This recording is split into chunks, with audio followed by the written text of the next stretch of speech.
It's kind of like a real dark energy that vibrates throughout my body. Hey, babe, you look sexy and hot.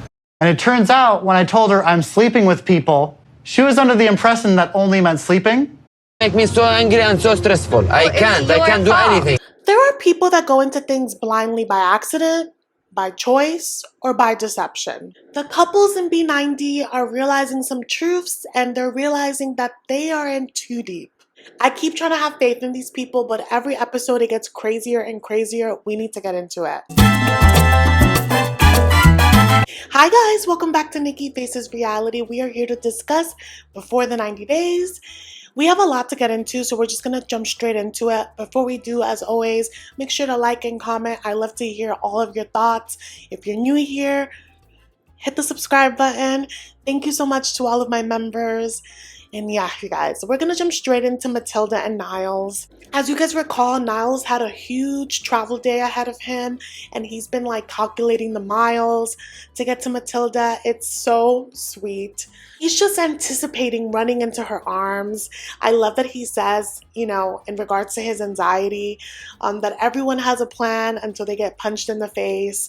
So he's like really excited, hoping for the best, but also, you know, is like, well, she's going to be faced with my autism in person, face to face, and she says she accepts it, but what if she doesn't? On the other side, we see Matilda with her girlfriend, and she is like picking out all of the bodycon dresses. She wants him to see the material.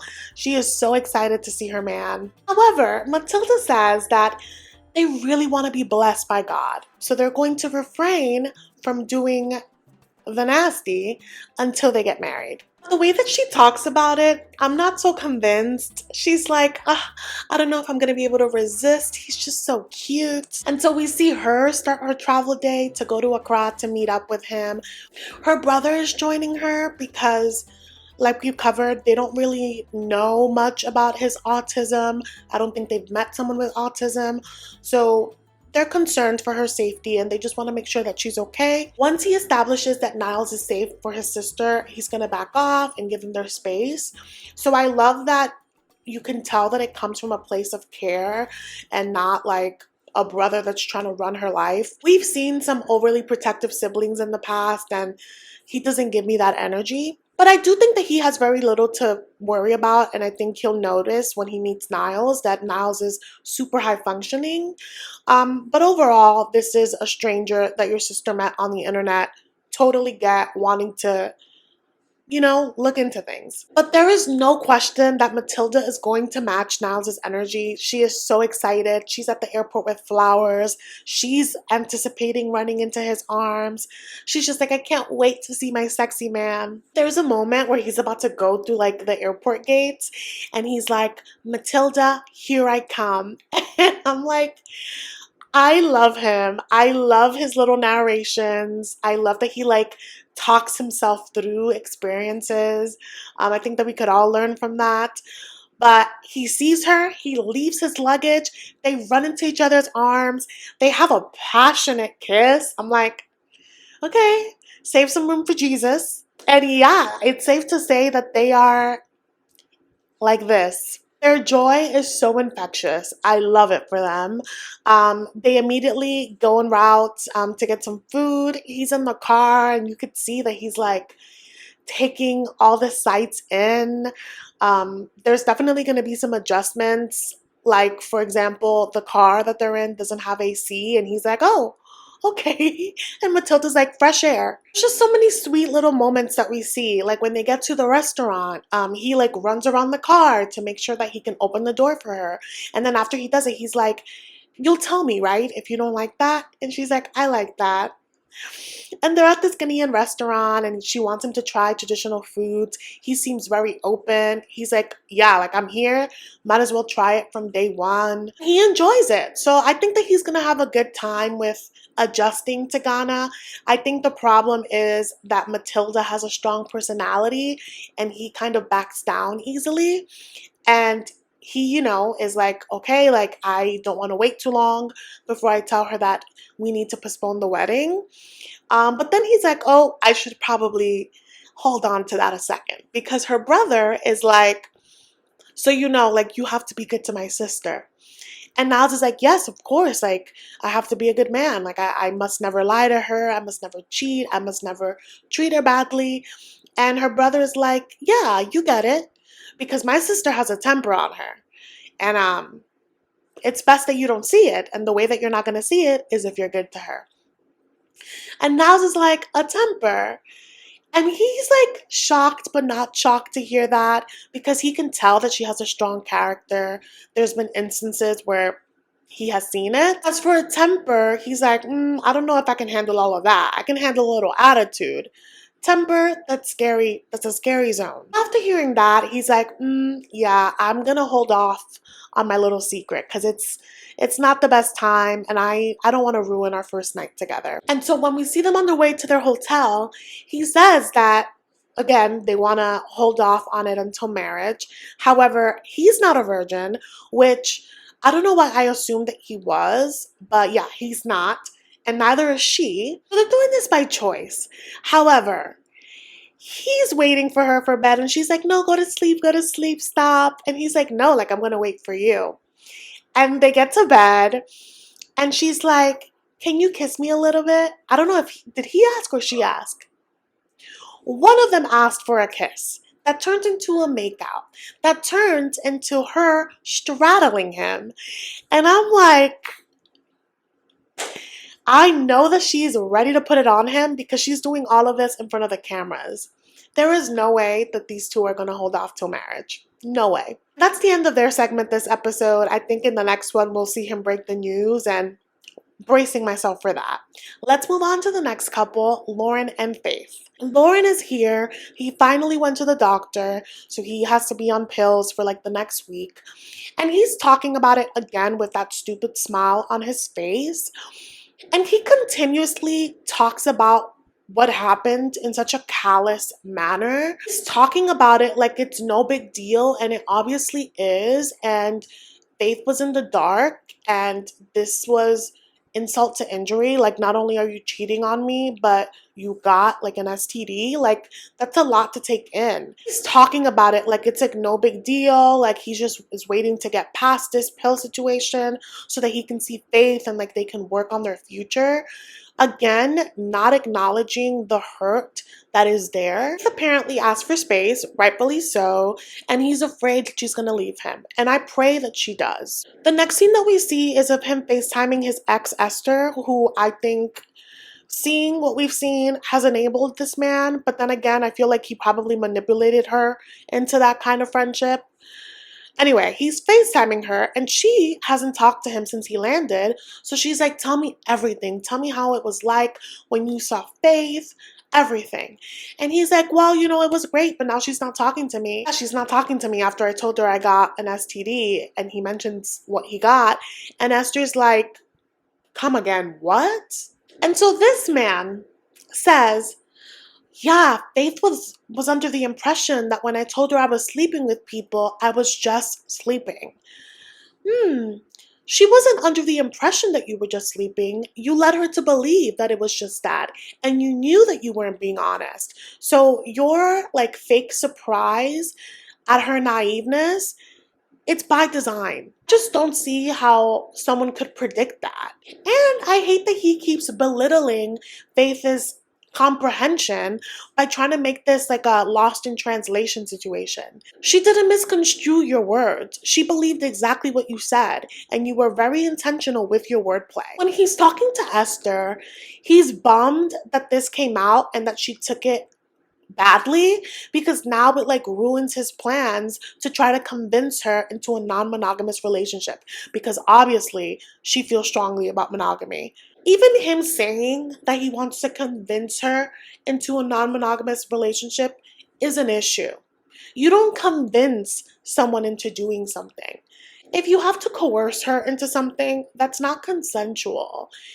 He is so selfish. He's like, oh, if she loved me, she would understand my needs. Sir, stop terrorizing people of the Philippines and go home. So Esther is on the other line of this FaceTime call, and she's like, okay, that's a lot of information. For me, I would imagine for her it's a lot. you've said that Faith is the perfect girl. I think Faith is the perfect girl. She's everything that you've said you've ever wanted. You need to get yourself together. And so he like begrudgingly is like, yeah, well, I guess I'll try monogamy for her. No. He's going to fake the funk because he needs somewhere to sleep at, and then he's going to cheat on her. He's going to break that girl's heart more than he already has. He needs to go home. We don't want him here, but I definitely want him out of her path. Then we see Faith, you guys. Our girl is going through it. She has bare face. She's gorgeous. But, she usually has a beat. The fact that she's barefaced tells me everything that I need to know about how she's feeling.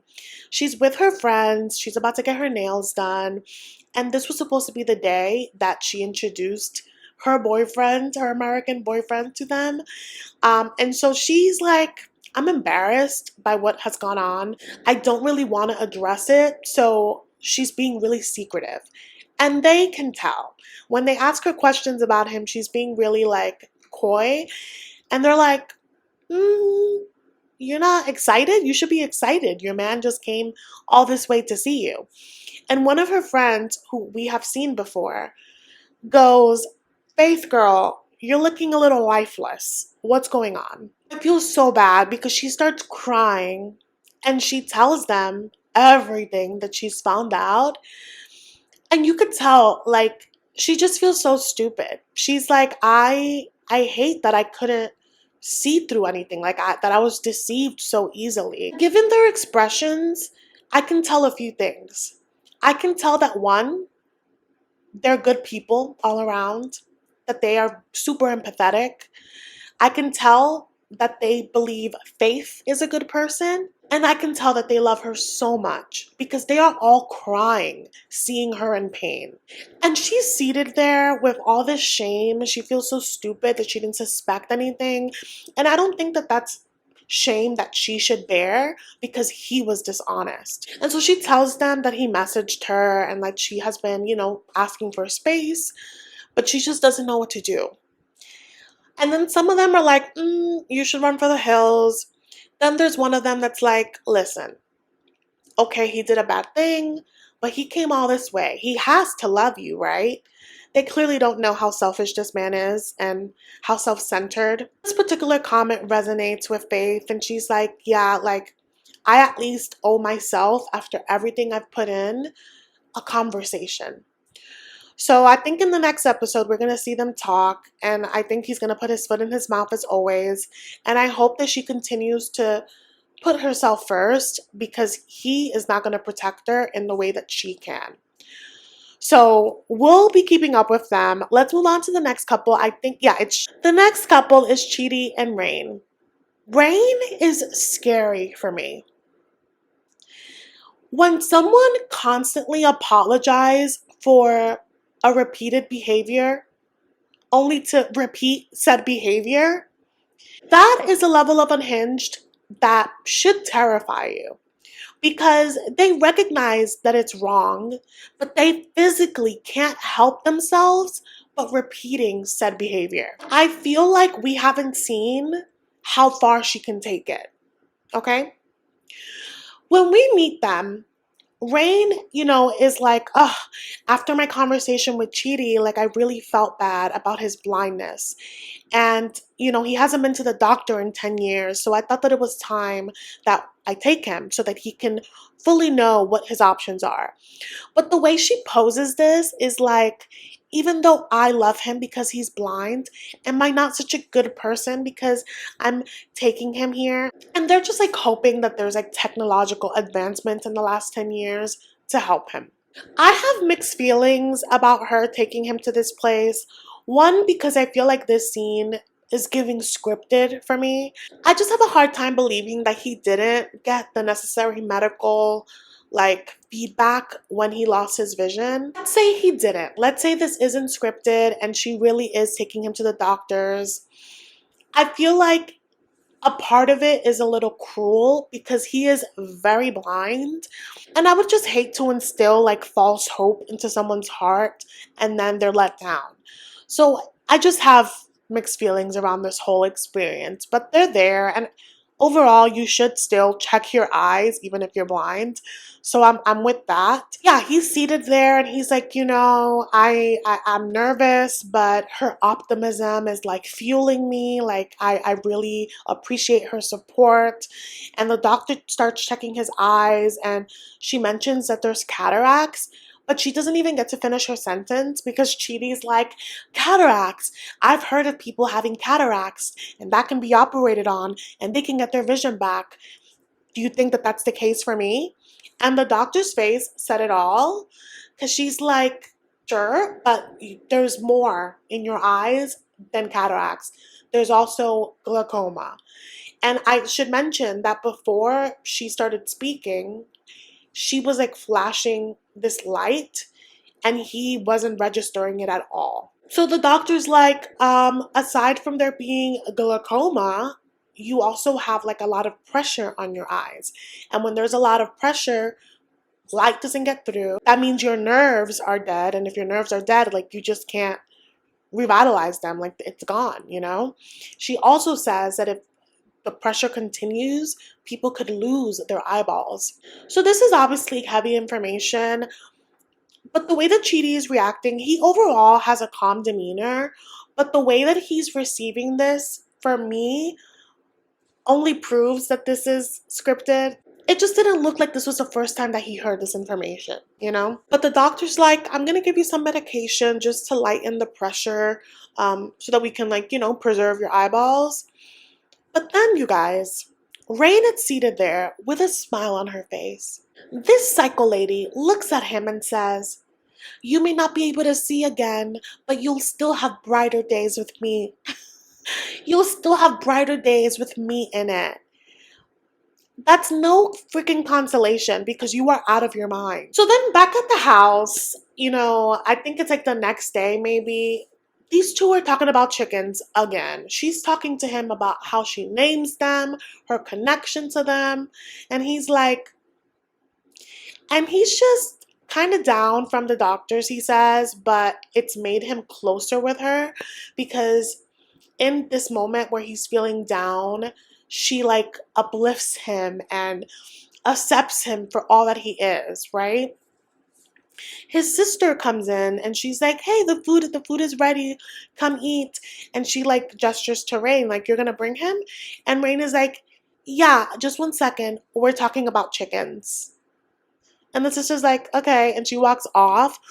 But that interaction in itself, it really feels like a pissing contest. Like Rayne really wants to assert dominance on who is Queen Bee in Chidi's life. And it's for no reason because his sister is not trying to rule his life. She's trying to take care of him. So they get to the table and the meal is fufu. Fufu you eat with your hands. So they're like, okay, this crusty lady hasn't even washed her hands before getting on the table. So they have a bowl already that's meant for him to wash his hands. But they gesture to her, okay, like wash your hands. Like you have to wash your hands because we're all going to eat from this.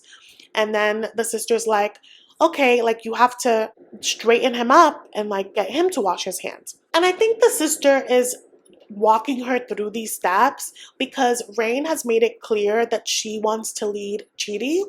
So the sister is trying to give them the space to do it, but Rayne needs guidance because Rayne just got here. Chidi's sister has been taking care of him for like the last 20-something years. You do have to go through like a training process. This is like your first days with him. Rayne is just very annoyed by this whole thing. She thinks that the sister is like patronizing her. So there's like this like tension. As you guys remember, Rayne had this like premonition that one of her boyfriend's sisters was going to be a problem. And she's just getting a bad vibe from his sister currently and that she doesn't trust her. Yeah, I wouldn't trust you either. They get to eating and she's being like weird and fussy around the food, but she's eating it. And the husband is like, oh, if you don't like it, we can make you something else. She's like, no, it's fine. Which leads Chidi's sister to be like, what do you usually eat when you're at home? Like, what do you usually cook? And Rayne is like, oh, Americans don't really cook. We tend to eat out or eat canned foods. And Chidi's sister is like, okay, well, Chidi is an African man, like he's gonna need real food. She doesn't tell that to Rayne, but she tells that like in her confessional. She's like, he's an African man, he's gonna need real sustenance. Also, he's blind, like he's gonna need support. And it's worrisome that Rayne doesn't really care to nourish her body in that way or even learn about how to do it. Because remember, Chidi wants to marry Rayne, and that would mean that he would have to move to the US.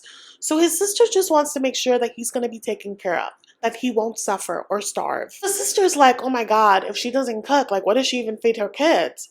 Her kids. And then she asks Rayne, like, what do your kids think about Chidi? Like, do they know him? And she's like, yeah, I talk about him all the time. They talk on the phone. I'm forgetting his sister's name, but she's like, so what do you tell them about Chidi?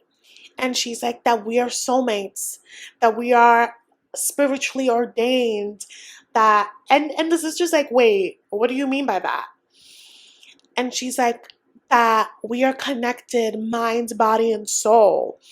And she's like, wait, by body, what do you mean? Like, has something happened between you two? Is it inappropriate to ask about other people's intimate life, particularly your brother and his girlfriend? Sure. What I got from this scene, and I would love to know what you guys think, what I got is that she's afraid that Rayne has taken advantage of Chidi. That was my initial instinct. She knows something that we don't know. Chidi must be telling her something.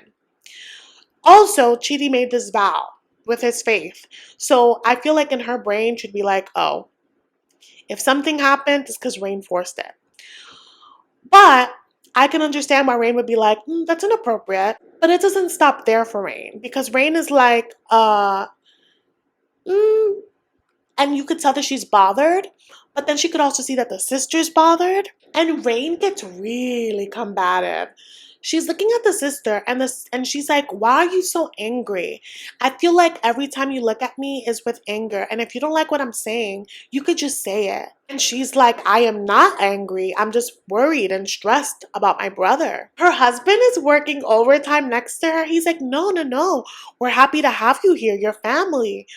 And the sister's like rolling her fufu in her hands, like, girl, the way that I want to roll your neck right now.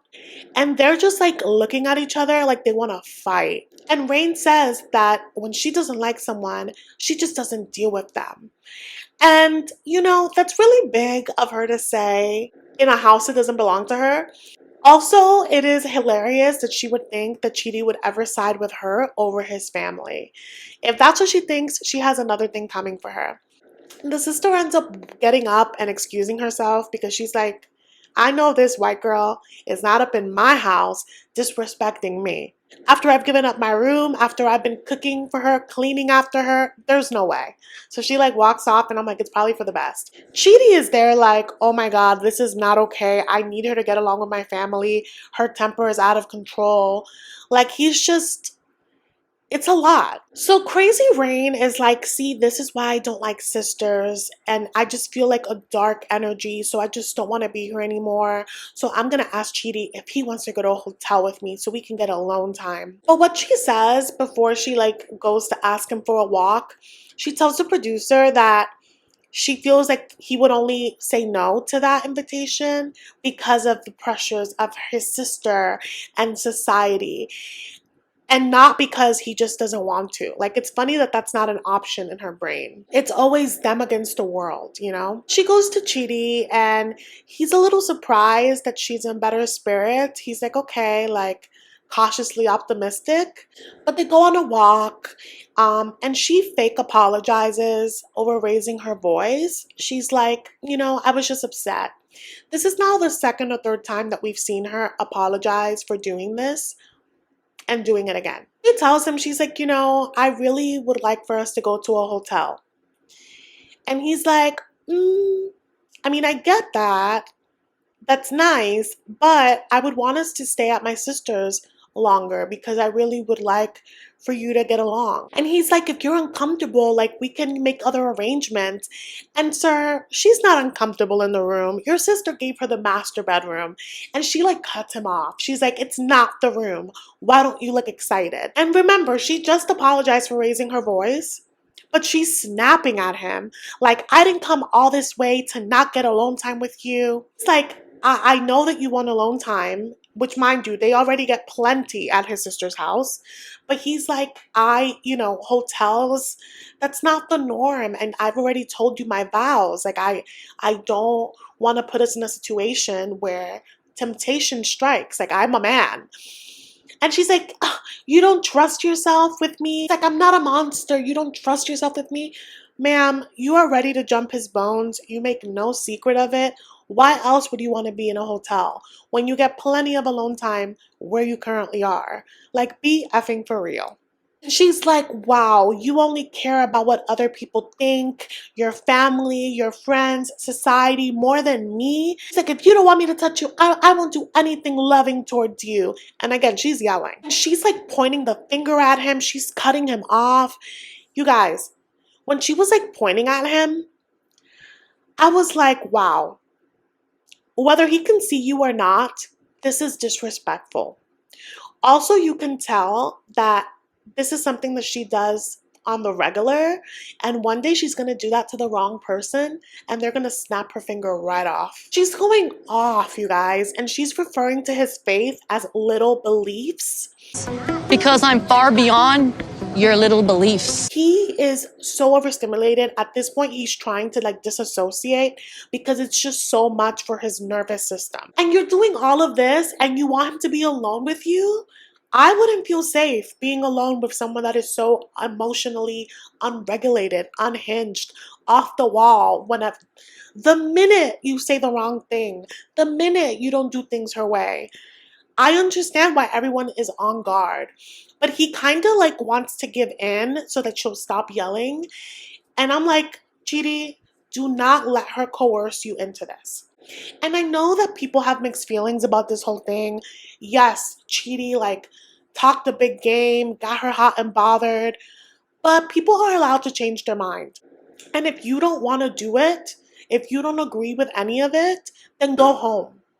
But that doesn't mean that because he said that he was going to put it down and he doesn't, that doesn't mean that you force him into it. That will never be okay with me. So the whole thing is feeling real uncomfortable. And I think that next week we're going to see like the big confrontation between her and his sister. And Chidi's going to be placed in a corner and I just need her to get out of that house. Let's move on to the next couple. It's Veah&Sunny. Veah finally landed, as we saw in the last episode.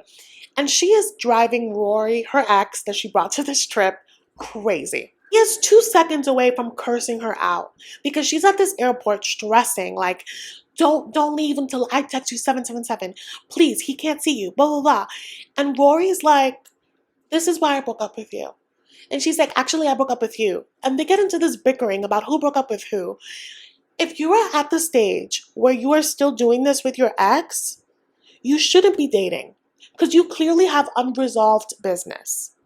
So to bring him here is ludicrous. And he has so much regret. You can see it in his face. He's like, why did I put myself in this position? And Veah talks a lot about growing up with chaos. And maybe because she's used to that, you see her present day fabricating chaos when it is so unnecessary. She finally makes her way through the glass doors. She runs into Sunny's arms. And remember, he's Muslim. And even though we see him clubbing, even though they do, phone stuff, he's still in public. So he doesn't kiss her in the lips. And she thinks it's by accident that she thinks that happened by accident, that they kissed each other here. But I think that was on purpose and maybe will come up later. So she finally gets to the car. She finally sends Rory the message that he can leave the airport.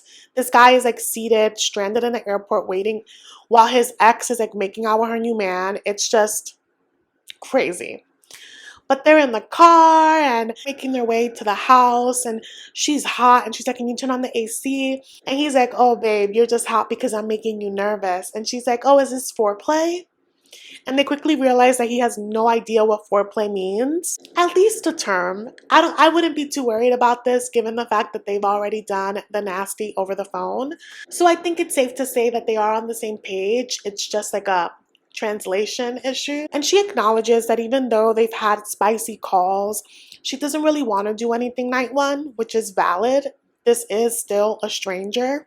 They get to like their hotel room and he has like dinner already prepared for her. He shows it to her and he's like, I worked so hard on this and it's curry chicken. And she looks at it and she's like, I appreciate it, but no thank you. And he's like, aren't you hungry? Like you don't want to try it? And she's like, I'm very particular with what I put in my body. I highly doubt it. I believe that this is just a picky eater. However, I understand that you haven't had curry. What is confusing to me is that you are going out of your way to date a man from Sri Lanka and you thought that you were never going to be in a position that you have to try it. And he finds this super offensive, but I think that he's trying to move past it because it is night one and he wants it to be a good one. But food is important in his culture. And they definitely have to talk about this because if he introduces her to his family and she pulls that, that's a no. But again, he wants to turn up the romance. So while she's out there, he goes into the room, he like lights up the candles and she comes in and she's like, oh, nice. Wow, you made it so romantic. I don't want to judge her because not everyone is like super cheesy and like super romantic or has like the right verbiage to express their feelings. But I saw a tweet that had me cracking up. It was like, Veah is the kind of girl that if you write her a poem, she'll like laugh about it. This just may not be her type of romance, but this is Sunny's, and he's, again, working overtime. However, you guys, I was stressed out seeing the candle wax melting into like the dressers. Like he didn't put a plate under that or nothing. Housekeeping is going to charge him for that. Anyway, she's like, I'm gonna get in the shower. And he's like, oh, can I join you? And she's like, not today, not today. But what she says is that she doesn't really want to move forward with their intimacy because she's feeling guilty that she's lying about Rory. And again, you're self-sabotaging and you didn't have to. Because it's one thing if you don't want to be intimate because you don't want to be intimate. But you don't want to be intimate because of a lie, a web of lies that you've created. And she's like, it feels like I'm starting off my relationship with lies. That's because you are. So yeah, so that's the end of their segment. Let's move on to the next one. So let's do Brian and Ingrid. So Ingrid, her kids are in school. So Brian is like, you know what? We had such a good night yesterday meeting her one kid. I want to keep the good times coming. So I'm going to take her to like a day resort. He really wants to kick up the romance because he really wants to get laid and he desperately wants that connection, so to speak. I really do think that it's more for dominance, but I also just don't like him anymore. So Brian has been to Brazil like over 30 times. So at this point, he knows like all of the hot spots and he picked out this gorgeous place. It looked like he was already familiar with the staff. He was able to get around really well. And they're like under this waterfall and she's like seated on him. And they're getting in that time to like keep things light and fluffy, which is what they've been missing out on because he's dumped so much information on her. And when they're in the pool, like you could see them having a good time, but Ingrid says that in the back of her mind, she still has her guard up because she's scared. She's like, I need to take care of me and my kids. And like, I don't know how deep in the drug situation he was. So they end up like going to like some bench and start talking. And there was a part on the teaser that he was like, oh yeah, I mean, I didn't tell you the full story of what happened to me. And I remember being like, oh my God, like he keeps crumbing the truth. Just get it all out at once. So I was worried for the scene. It ended up being not what I thought, but also still very calculated. He's like, I didn't tell you about my redemption story. I didn't tell you about how I turned things around. And he says that like after, he was paralyzed, He talks about like the dark place that he was in with like his recovery. And you could see that he is hooking Ingrid with this conversation because she's starting to get emotional. But he's like, yeah, like in some ways, me getting paralyzed was life changing because I would have kept on the incorrect path. And this like opened up my world to rugby and being able to find new friendships and new love and learn how to drive and do things for myself. So they're both crying, and I think that this is for him, giving him the sympathy and empathy that he was looking for. And I'm not saying that he doesn't deserve it. I just don't think that he went about it in the most. He didn't go about it with integrity. So it's hard not to see everything he does as manipulation. But I get his need of wanting to be accepted and his need for connection. And Ingrid has invested 2 years of her life, and I feel like there's a lot that he hasn't told her, but there's a lot that he has that made her fall in love. And I think that you can see in this moment that she's like, it's still worth it. I don't know if it is, but I feel like in this moment it's a good day. But we have yet to hear him explicitly talk about his engagement to her or the fact that he's had a bunch of relationships in Brazil. And I just don't think that he has told her, and I'm wondering if that's going to be the next thing that drops.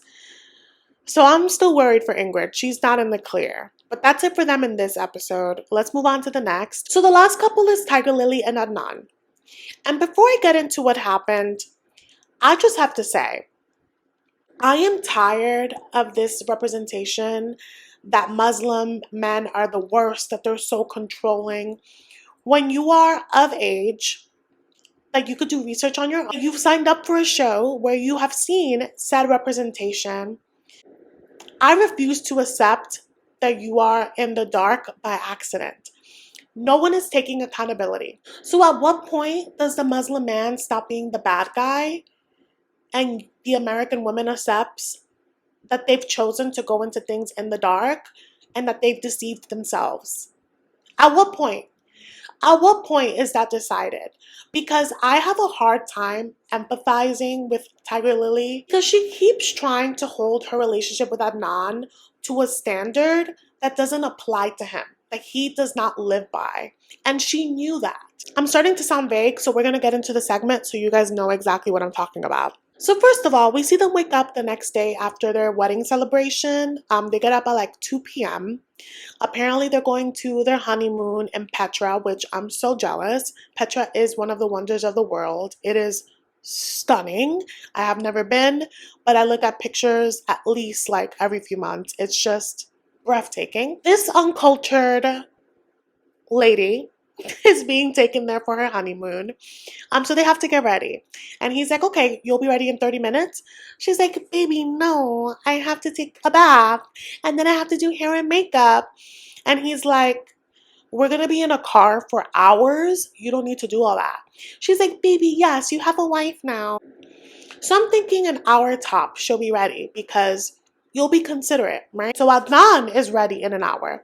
We see him go downstairs to meet up with his brother.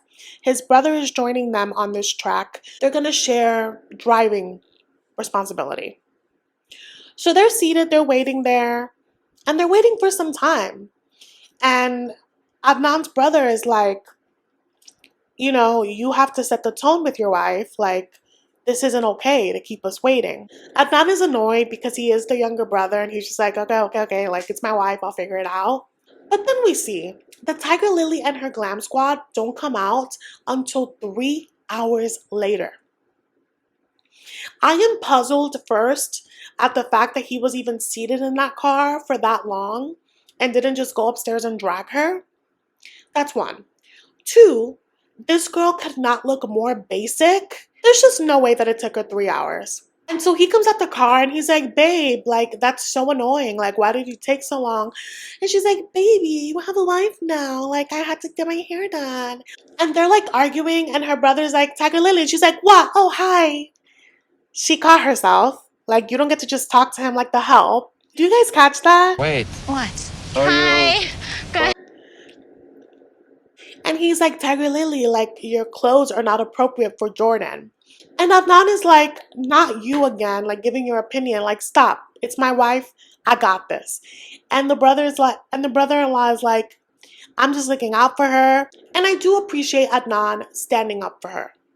He should. That is his job. I'm a huge believer that if your friend, your family, your boyfriend, whatever, if they do something that you find inappropriate or you have a problem with it, you never correct them in front of other people. You have that conversation in private. So I'm all for him telling his brother to shut up and talking with his wife privately. However, these two have zero private conversations. She's in the car like, there's something wrong with my outfit, like, and I have a hard time caring for Tigerlily because she's a 40-something-year-old woman that married a 20-something-year-old from a really strict country, really strict belief system, and did zero research. And I think that Adnan comes off like a jerk because it is so different from what we believe and how we like lead our lives in America. But I don't blame him fully because again, he's a product of where he grew up. And also, he's a 20-something-year-old guy. They're kind of jerks by design. Like, you're growing up, like, you just say off the wall things. But I think it's a combination of things. And she continues to act like a bimbo. And at this point, it feels by choice. I don't think she's actually dumb. I think she's playing dumb. And I think that's why I'm more annoyed. Because you are going out of your way to be dense when Google is free.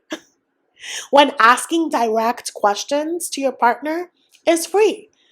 I'm pretty sure she asked him what kind of car he drives, what shampoo he uses, what he uses for skincare, but didn't think to ask him directly what the expectations would be for her as his wife, as a member of his family. She's being pissy that he's upset that she took so long getting ready, and so he's pissed that she's pissy. So the car ride to Petra is literally hell.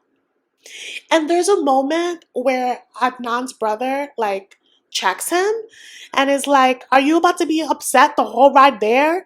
And they start getting into a yelling match.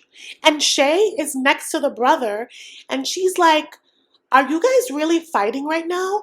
And Adnan shushes her and tells her to mind her business. And Shay is like, it is my business. You're making it my business.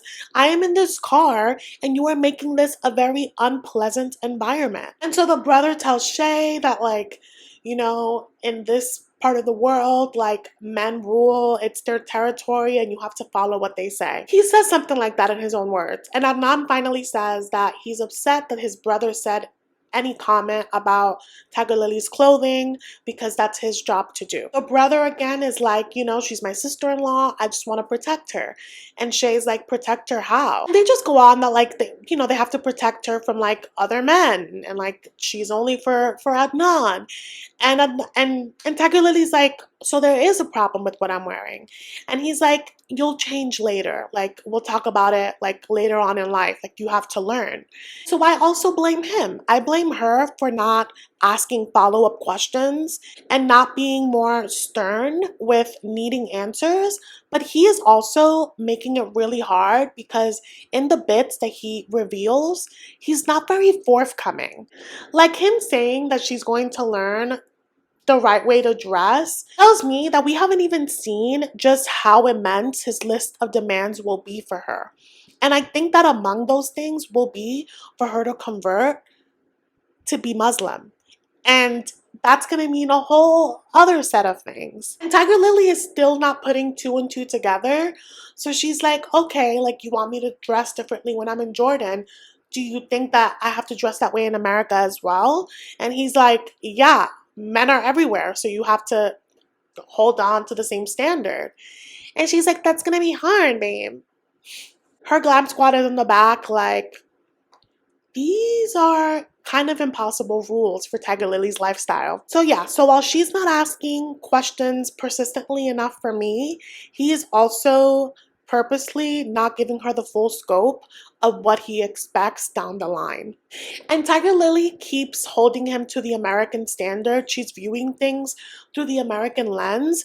So she keeps being like, well, why can you show skin and I can't show cleavage? Ma'am, because y'all are not equals where he's from. And a little Google search would have told you that. So she keeps trying to be tit for tat, like, well, if you can do this, I can do that. So remember, they started their journey hours late, so they didn't get to Petra till night. We see them the next day at the hotel. They didn't sleep well because they're still pissy. So Shay gifts them crystals to help them sleep better. And when she hands hers to Tigerlily is getting her hair done. And she has to like stop Cruz from getting her hair done to make Adnan put the necklace, because she's like, look at me, I'm such a good wife. I'm abiding by his rules and not letting Cruz, who's been my friends for 2 decades, to touch me. And she's highlighting this in a very performative way so that he can see that she's doing it. So when she sees that he shakes Shay's hand, she passive aggressively is like, oh, well, if you can shake Shay's hand, I can shake Cruz's hand. And he's like, no. And she's like, why not? I can do it if you can. Still not computing that they are not equals at all, ever in their marriage. So this brings them to another fight in the car. She's like, it is so disrespectful to me that you would do that, but I can't do it. Why is it that there's a double standard? There isn't a double standard. Would I like this? No. I also would not marry a Muslim man without speaking about expectations to a T. But you were too focused on the fact that he had money, the fact that he had nice eyes, the fact that he was a little boy toy, and married him within like 4 hours of meeting face to face. I just don't feel bad for her. I would say that this is a double standard if you're with someone else. But if you are going out of your way to be with a Muslim man, like, you have to know what you're signing up for. So no. And what's funny to me is that she's like, I can't be with someone that thinks like this. Yeah, you can't be like that with them. You chose to marry them. Like, you're in deep. Like, she's doing the thing that Rob and Sophie did, particularly Sophie, where she didn't want to work out their issues until after they got married and then treated their relationship like a high school relationship. Yeah, Tigerlily's doing the same. She got married and now is trying to like set expectations in their marriage. Once you marry him, he's like, you do whatever I want. And she married him under his law. I'm not saying it's okay. I am saying, though, that she's a 40-something-year-old woman that made these choices. They're in this car and he's like, you drive me crazy. You make me so upset, you know. You're my queen. I love you, but you make me crazy. And they get to, like, I guess their stop, and she just walks out of the car. And he's like, that's a bad idea to do that to your husband. And Shay is like, that's your tiger. And I was like, Shay. So yeah, this week was a lot. I feel like there's some people that are in situations that they shouldn't be in, and then there's some that I'm like, you got exactly what you deserved. I'm really looking forward to seeing Chidi sister fight Rayne next episode. I'm also looking forward to seeing how the conversation goes between Niles and Matilda, because in the teaser she says that she's invited 200 people. They're supposed to cancel this wedding in a matter of days. It's about to hit the fan. I'm really looking forward to seeing it. Thank you guys so much for watching. Please do let me know your thoughts in the comments again, and I'll see you in the next one.